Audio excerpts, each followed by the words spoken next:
everyone and welcome back to my channel. So sorry for the late video. I have had some complications recently in my life. One of them being I fell down the stairs in my home a few days ago and I really hurt my bottom and my back. My butt is fine now. I can actually sit, but my back still really fucking hurts. But it's okay, we'll get over it. But it is time to finally start talking about my mid-year wrap-up. I blessedly got these questions from Sarah Caroli. She is a saint and puts them down in her description. Thank you. And I was able to just copy and paste those questions and answer them in my own way. But let's first talk about some statistics. I have been really terrible at reading this year. I have been in the biggest slump for probably the last 3 to 4 months, to where I each month have maybe only read 2 books. I'm gonna tell you right here, right now, it is almost midway through this month and I haven't read a single page. I haven't read a single word in a book yet this month, but that's okay. Hopefully I'll get back on track soon. But anyways, my 2025 reading goal was to read 60 books this year, and I have so far read 21 books. I am 11 books behind, but that is okay. Numbers don't matter. Anywho, let's get on with the questions. What is the best book you've read in 2025? I'm gonna have that go to A Winter's Promise. I believe this is the best book I read this year simply because it got me a whole new world.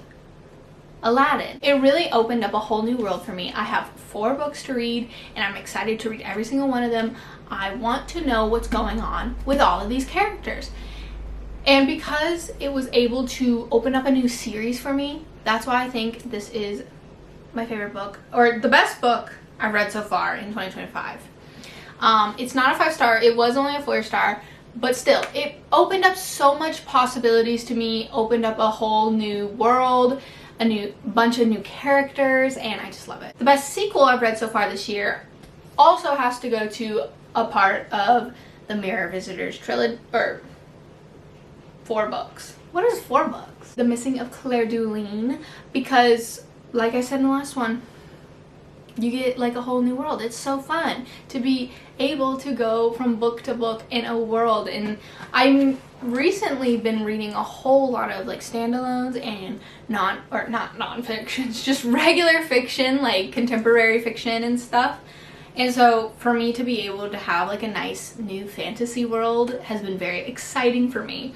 So that's why I think this is my favorite sequel. Plus, it is one of the only sequels I've read this year so far, so another reason why. New releases I haven't read but want to, and They Were Roommates.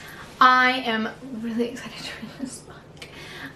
It came out, I think, in March? I could be wrong, I don't know. But it says, a hilarious, engaging second chance romance about the most unlikely gay roommate mishap.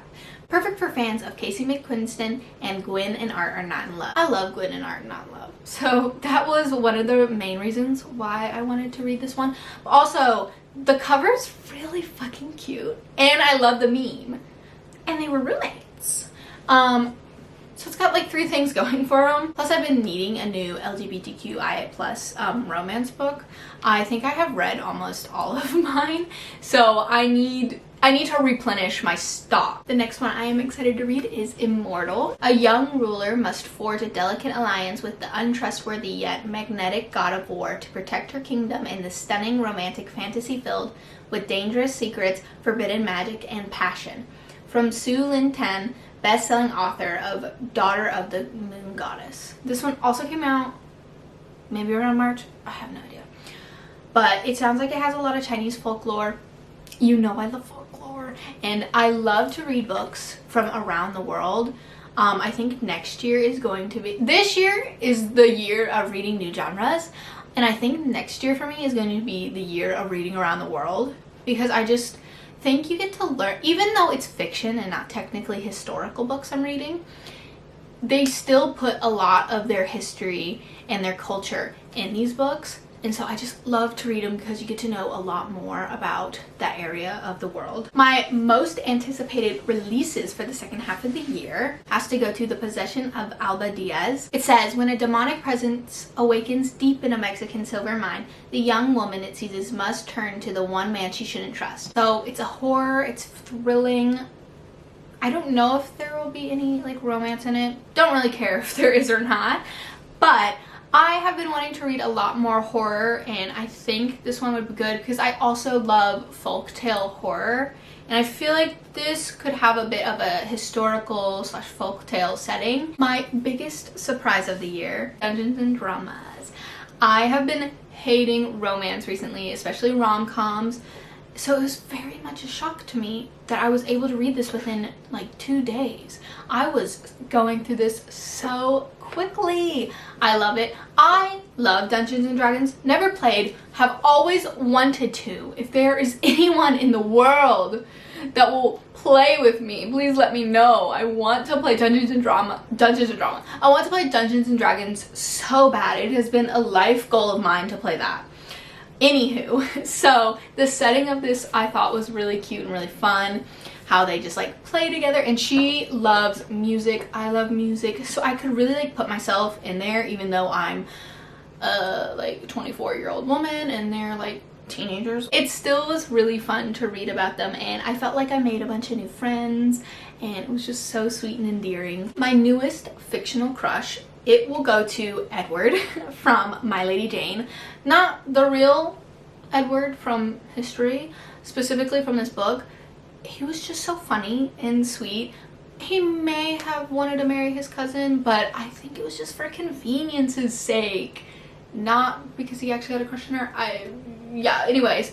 I thought he was so cute and so sweet and so funny. I loved being in his point of view. And my other one will be Orla from Mamau. I don't know what else to say about it. It's a graphic novel, so you could actually see her face and you can see why. A book that made me cry will go to The Proposal. This book is like you're getting letters from your significant other that is in space, and they are like space born, you are earth born, so it's a sci-fi romance and it's very cute. And the whole time I'm sitting there like, oh, I love this person that is writing these letters to me. I can feel the love that they have for this character, which is honestly basically you. And it just like made me so emotional reading this because I just felt so much for the character in this book, and I just wanted to love them. I just wanted to give them a big fat hug and be like, it's gonna be okay. So it did make me tear up. It really did. A book that made me happy, we're gonna go back to Dungeons and Drama. I was super giddy while reading this, like I really was.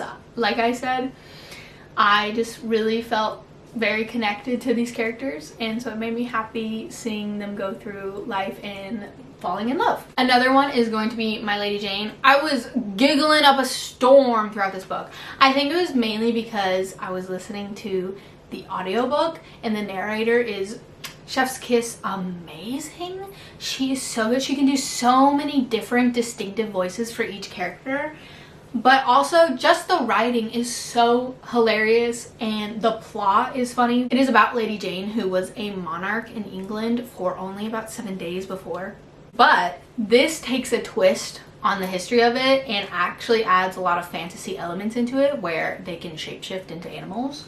And it just creates such a hilarious plot line that I just absolutely adored and was giggling and kicking my feet the whole time. The most beautiful book I've bought or received this year, if I'm being honest, I don't know if I bought it this year or if I got it for Christmas, but similar timing anyways. It's gonna go to A Psalm for the Wild Bill.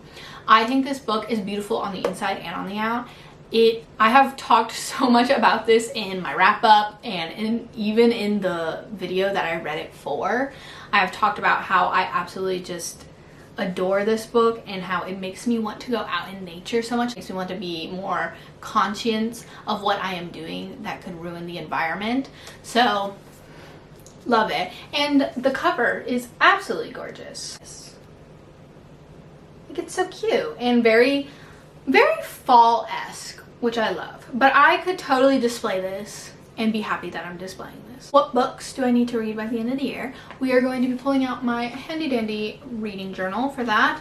I have not looked in this thing in quite some time, but I need to check my 25 and 2025. Honestly, I have only read 4. And if I'm being honest, I'm really not gonna read a lot of these, but the particular ones I think I will read is probably Little Women, Nettle and Bone, Carmilla, Pernesi, and A Darker Shade of Magic. Those are all ones that I own, and I think I'm kind of leaning towards more. So those are the ones I think I'm actually probably gonna finish by the end of the year. The rest of them, whatever. How many 5 stars have I had this year? I have had 2. It's so sad, I know, but I have had 2. The 2 are A Psalm for the Wild Built and My Lady Jane, both 5 stars, and I both read them one after another, so it was like 2 5 stars in a row. Quite fun. What books would I like to reread this year? I really want to reread A Six of Crows. I didn't like A Six of Crows when I first read it. I didn't dislike it, but I think I gave it like a 3.5 or something. It's just like, I don't know, it didn't hit like I thought it was. But then when I read the second book, I was like, okay, no, I love them. I love everybody. And so I feel like I want to reread this one because I do think I like the plot of this one more. I just connected more with the characters in the second one. So I think if I reread this one, now I will connect with the characters, and I'll probably end up giving this maybe a 5 stars. Another one I want to reread is A Sorcery of Thrones. I read this on my trip throughout Europe, which was perfect because the scenery of this matches the scenery in Europe like so perfectly, especially Ireland and London and stuff. Like, it really matches those type of buildings so well. The problem was I read this so sporadically over 2 months that it was kind of hard to remember what I was reading, and I wasn't able to fully connect with the story. So I think if I reread it, I could really love this book. A book I enjoyed but that had mixed reviews. Gonna go to The Salmon Who Dared to Leap Higher. I enjoyed this story so much. I love this goddamn fucking salmon, but a lot of people I saw in the reviews were didn't really like how it literally was a salmon. I thought that was the fun part. I thought it was fun to be in the mind of an actual salmon and seeing it talk to the river and to leaves and even a little kid. I thought it was really fun. And I also really like, again, the way it talks about nature and the way it makes you feel about nature and want to help nature even more and conserve it.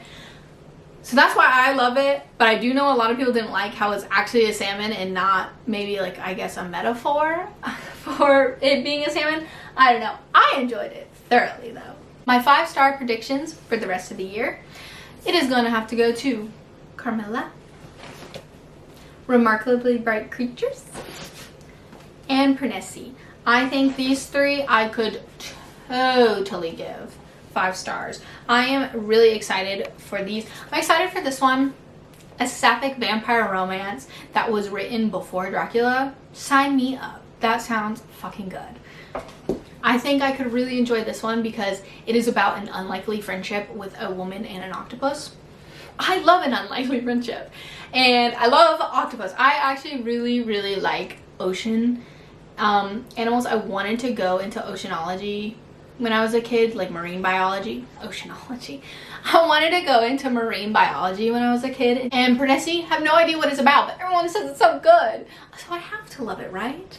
It has to be a 5 stars, right? That was my mid-year wrap-up. I hope you enjoyed. If you did, please leave a like and subscribe, and comment down below some books you are excited to read for the rest of this year. I hope to see you again next time.